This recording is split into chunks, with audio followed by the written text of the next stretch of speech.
Hello everyone, welcome back to my YouTube channel Saini learning classes. मैं हूं आपके educator Neha Saini. आज हम डिस्कस करने वाले हैं कीमोलिथोट्रॉपी इन एरोबिक एंड एनारोबिक। ठीक है। सो कीमोलिथोट्रॉपी जैसे कि मैं ऑलरेडी डिस्कस भी कर चुकी हूं। बेसिकली कीमोलिथोट्रॉपी का मतलब क्या होता है? Oxidation of inorganic chemical for the generation of energy. यानी कि कीमो यानी केमिकल, लिथो मीन्स इनऑर्गेनिक। ठीक है। तो इसमें हम क्या करते हैं? इनऑर्गेनिक केमिकल का ऑक्सीडेशन करके एनर्जी का जनरेशन करते हैं। एनर्जी किस फॉर्म में जनरेट होगी? एटीपी के फॉर्म में जनरेट होगी। So the process can be used oxidative phosphorylation just like aerobic. देखो, इसमें एरोबिक एंड एनारोबिक दोनों दे रखे हैं। तो अगर एरोबिक कंडीशन में पूछ रहा है तो वो कौन से प्रोसेस के थ्रू होगी? ऑक्सीडेटिव फॉस्फोराइलेशन के थ्रू होगी। ठीक है। और एनारोबिक में बेसिकली वो क्या करेंगे, जो वहाँ पे इलेक्ट्रॉन डोनर्स प्रेजेंट है, जो इनऑर्गेनिक कंपाउंड प्रेजेंट है, उससे वो डायरेक्ट उसके यूज़ करके क्या फॉर्म कर देंगे? एनर्जी का प्रोडक्शन कर देंगे। ठीक है। So a lithotrope is an organism that uses an inorganic substance to obtain reducing equivalent for use in biosynthesis। यानी कि जो एक लिथोट्रोप है वो क्या करता है? वो एक ऐसा ऑर्गेनिज्म है जो क्या यूज़ करेगा? इनऑर्गेनिक सब्सटेंट को यूज़ करता है। इनऑर्गेनिक सब्सट्रेट को यूज़ करके क्या बनाएगा? एक रिड्यूसिंग इक्विवेलेंट बनाएगा, जो कि उसको बायोसिंथेसाइज करना है, यानी कि एक कॉम्प्लेक्स कंपाउंड का फॉर्मेशन करेगा। ठीक है। और energy conversion via aerobic and anaerobic. और जो एनर्जी कन्वर्जन होगा वो क्या होगा? एरोबिक एंड एनारोबिक रेस्पिरेशन के थ्रू होगा। जैसे कि हमने ग्लाइकोलाइसिस में भी पढ़ा था, एरोबिक एंड एनारोबिक। ठीक है। तो उसमें आप देखते हैं कि जब ऑक्सीजन की प्रेजेंस होती है एरोबिक में, तो हम उसमें किसके थ्रू अपना एटीपी फॉर्म करते हैं?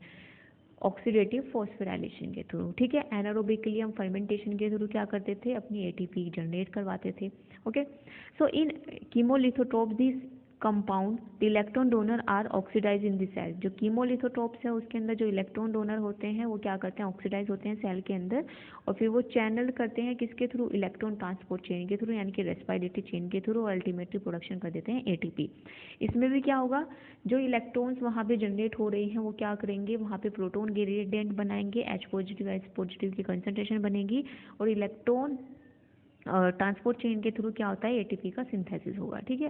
वो सेम प्रोसेस आपका यहाँ पे भी चलेगा, क्योंकि इसमें एरोबिक कंडीशन में क्या है? ऑक्सीडेटिव फॉस्फोराइलेशन प्रोसेस का इस्तेमाल किया गया है एटीपी जनरेशन के लिए। ओके। सो देखो यहाँ पे देखो इलेक्ट्रॉन डोनर्स। अगर आपके इलेक्ट्रॉन डोनर्स क्या है? इनऑर्गेनिक सब्सटेंसेज हैं, तो वो क्या है? आपका कीमोलिथोट्रोप्स है, जो कि एरोबिक एंड एनारोबिक दोनों कंडीशंस में वर्क करता है। एरोबिक में क्या होगा? आपका oxygen as an electron acceptor की तरह काम करेगा, और एनारोबिक में क्या होंगे? ये जो आपके इनऑर्गेनिक कंपाउंड्स है, सल्फर, सल्फेट, नाइट्रेट, ये सभी क्या है? आपके एनारोबिक कंपाउंड्स को वो लेकर के किसका सिंथेसिस करेगा? एटीपी का सिंथेसिस करेगा। ठीक है। The electron acceptor can be oxygen. यानी कि जो इलेक्ट्रॉन एक्सेप्टर अगर वो ऑक्सीजन है तो वो किस कंडीशन में काम कर रहा है? वो एक एरोबिक बैक्टीरिया है, और वो किस कंडीशन में काम कर रहा है? In the presence of air. ठीक है। But a variety of other electron acceptor are organic and inorganic also used by various species. लेकिन कुछ वेराइटीज जो होती हैं इलेक्ट्रॉन एक्सेप्टर की, ऑर्गेनिक एंड इनऑर्गेनिक। इनऑर्गेनिक है तो कीमोलिथोट्रोप, ऑर्गेनिक है तो कीमो ऑर्गेनोट्रोप, वो भी इसको यूज़ करते हैं। ठीक है। यानी कि इलेक्ट्रॉन एज एन एक्सेप्टर में ऑक्सीजन को यूज़ करते हैं, और अपना एटीपी का जनरेशन किसके थ्रू कराते हैं?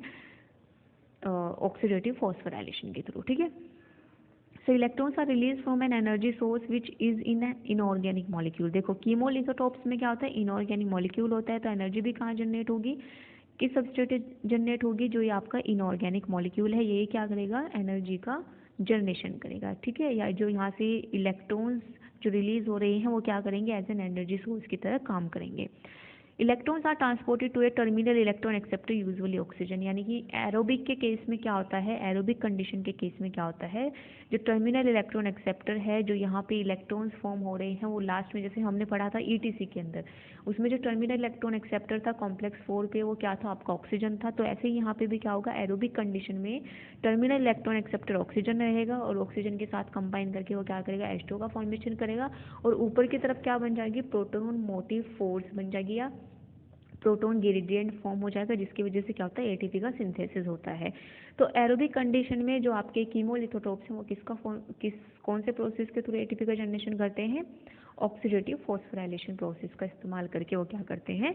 एटीपी का सिंथेसिस करते हैं। और एनारोबिक में वो सबस्ट्रेट लेवल फॉस्फोराइलेशन के थ्रू, या जो इनऑर्गेनिक सब्सटेंस, इनऑर्गेनिक जितने भी आपके वहाँ पे ये सब्सटेंस प्रेजेंट है, जैसे कि नाइट्रेट है, सल्फर है, सल्फेट है, ये सभी जो प्रेजेंट है इन सभी का इस्तेमाल करके वो क्या करते हैं, एटीपी का जनरेशन करते हैं। ठीक है, जैसे सबस्ट्रेट लेवल फॉस्फोराइलेशन देखा था हमने किसमें, ग्लाइकोलाइसिस के अंदर।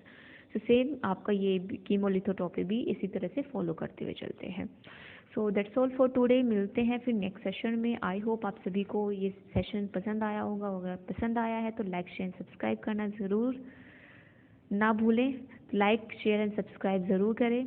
सो bye everyone, thanks for joining.